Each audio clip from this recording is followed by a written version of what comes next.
Hello semua, kembali dengan saya. Hari ni saya akan buat video part 2 lagi sekali sebab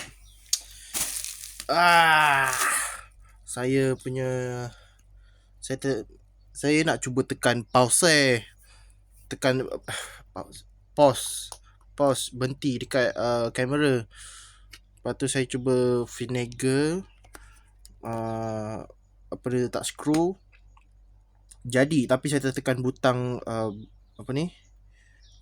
suara dan video tertutup. Jadi maafkan saya Nasir. Kejap ya potong. Okay.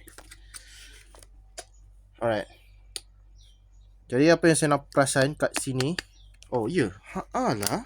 Kalau korang tak perasan, tadi saya pasang ni lah. Ni dia ada lubang ini dengan lubang ini. Ini untuk video panjang rasanya. Ini untuk ini untuk video menegak rasanya. Dan ini untuk video yang lubang dekat sini untuk melintang. Macam video saya buat sekarang rasanya. Atau bukan. Entah, saya pun tak tahu lah. Rasanya ni tak boleh buat video panjang rasanya.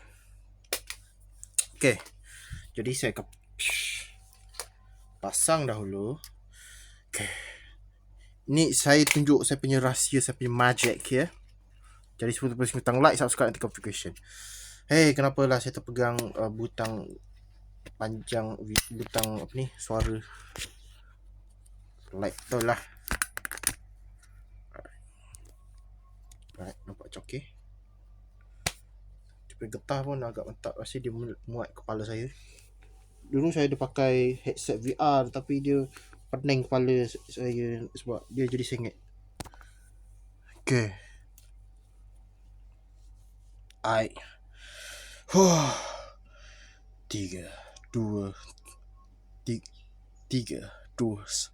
Saya ada 2 tangan. Wah, ada 2 tangan wahai. Sesemat tu. Yo. Okay. Oi, alamak. Okay, mari saya tunjuk Rubik's Cube. Sekejap, saya tutup kamera dulu. Akhirnya saya boleh buat video main yoyo dengan main Rubik's Cube. Let's go.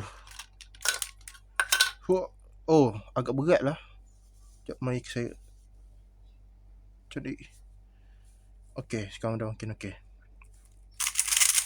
Yeay, let's go. Okay, saya boleh tunjuk gerakan Rubik's Cube saya. Yeay. So far.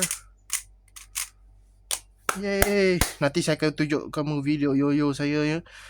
Dan ada video. Saksikan video akan datang.